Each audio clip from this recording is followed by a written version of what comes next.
Hey guys, we are back for another unboxing, setup, and review video. This time, the Haylou Solar smartwatch. Without further ado, sit back and relax because you are now watching Mike Tech.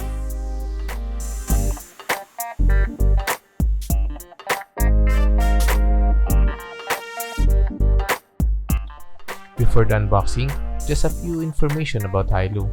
The brand is not by Xiaomi, but instead by Dongguan Lisheng Electric Company Limited. They are a startup company which secured funding from Xiaomi and a member of the Xiaomi ecological chain. So, huwag tayong malilito dahil may mga ibang seller na binibenta ang Haylou under the name of Xiaomi. So, let's proceed na sa unboxing. The box itself is wrapped in a soft plastic. Typical quality yung box ni Haylou Solar and yung print ay nasa sleeve and we have a black box inside.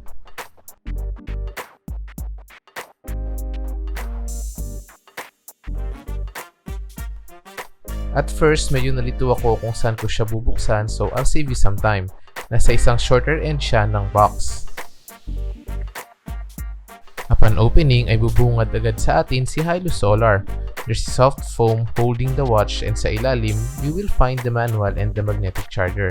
As usual, standard magnetic charger siya at one end and USB-A at the other end.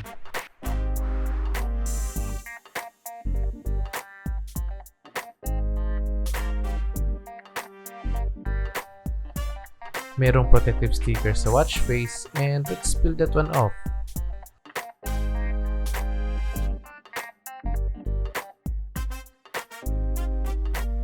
So, wag na nating patagalin pa. Buksan na natin si Haylou Solar Smartwatch.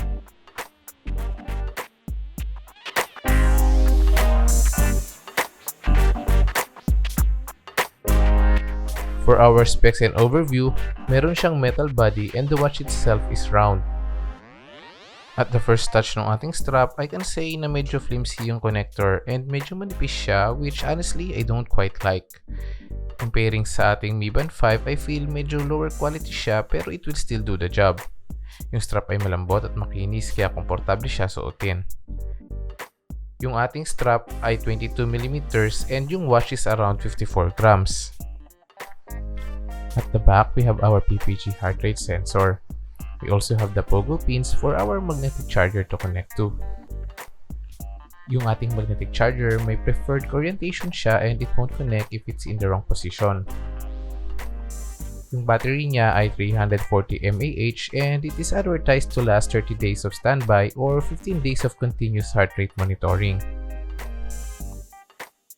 For the display, it has a 1.28-inch TFT LCD screen with 240 by 240 resolution. Other features include Bluetooth 5, accelerometer, and IP68 water resistance. Ibig sabihin, pwede mo siyang iligo or iswim for around 1 meter for 30 minutes. It is also compatible to phones running Android 4.4 or iOS 8 or above. Para ma-setup natin yung Haylou Solar smartwatch, kailangan natin i-scan yung QR code on the watch screen and then download the Haylou Fit app. Sa Haylou Fit app, kailangan lang natin mag-register and then log in. It will prompt you for permissions and press allow if you agree. Depende sa phone mo, you may change your power management settings for the app to work. So we need to add our body profile, then select device and then select the Haylou Solar. It will pair up with the device. So for the features, lilinawin ko lang, hindi ito capable for solar charging, name lang yon. Sa default watch face, present ang weather, date and time, and your fitness stats. Swiping up will reveal the functions, tapping will open it, then swiping right will take you back. Using the crown button will take you back as well. Meron tayong stats that show your fitness metrics. We have the heart rate counter which is accurate. I did a manual count and I also got 75. Meron siyang 12 workout modes for your workouts. Just select the mode and it will start logging for you. Sinubukan natin yung isang workout which is walking. Remember, pag sa watch ka nag-initiate ng workout, step data lang yung available. Kailangan nasa Haylou Fit app ka for added GPS functions. Regarding sa step counter, it is pretty much accurate compared with my phone step counter.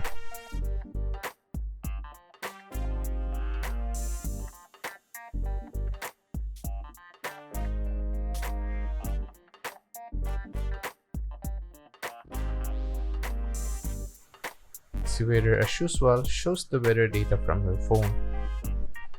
Meron din siyang sleep function but basic lang itong kay Haylou Solar compared to other smartwatches. The notifications will just basically show your desired recent notifications. One good thing ay may music playback controls din ito like the Mi Band 5. Other features include stopwatch, countdown timer, find phone, and breathing exercises.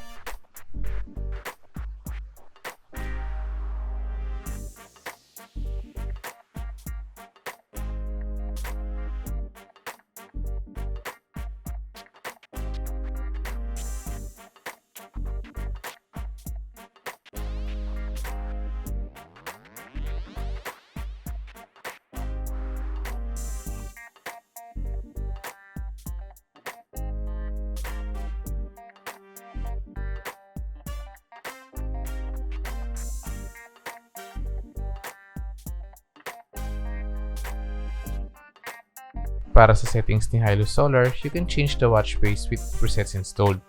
Sad to say, walang custom watch faces.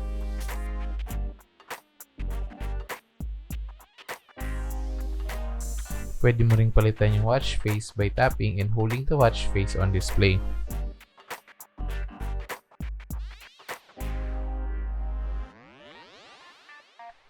Pwede mo ring palitan yung brightest level ng screen. Walang auto brightness si Haylou Solar, so you have to manually set it. Lastly, you can see the details sa about and you can turn the watch on or off or delete your data and start again. So, let's move on to the Haylou Fit app. The app is sleek and colorful. May mga counting display issues lang siya but it's tolerable naman. Sa homepage, you can see your daily steps, current heart rate, and your sleep record. Sa baba naman ay yung mga menu tabs to navigate. Also, tapping the steps counter will show you the steps metrics mo daily, weekly, or monthly. It will also include your distance and calorie consumed.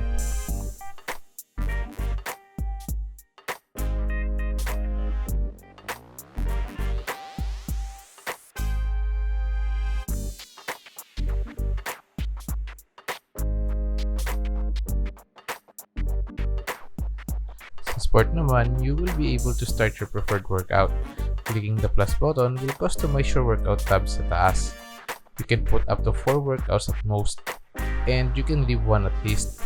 Take note na dito ka lang sa app makakapag-start ng workout with GPS logging.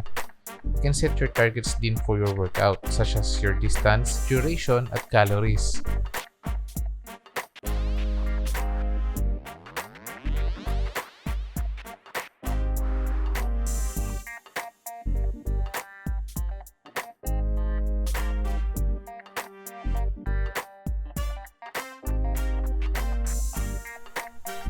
Sa device menu naman, you will see the battery percentage and a couple of settings to customize your experience.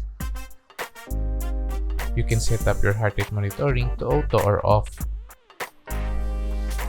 Pwede mo rin i-turn on yung call notification and the watch will remind you by vibrating. Just allow the permission prompts then set it to on. The app reminders will let the watch to notify you sa iba pang apps such as YouTube, Messenger, or Instagram.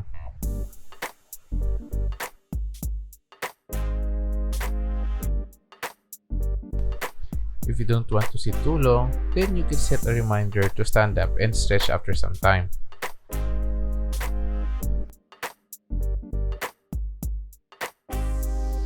You can also set up an alarm with your smartwatch.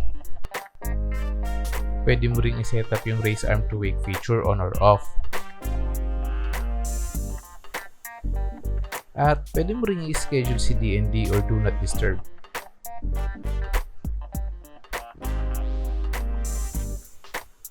Under Universal Settings, you can turn on your SMS notification settings. Pwede mo rin palitan yung screen on time and the time system if you want 12 or 24-hour system.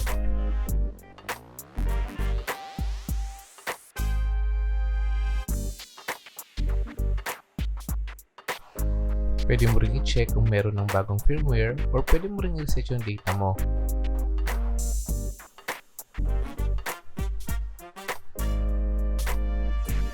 Sa main menu naman, you can set up your target step and meron din support documents.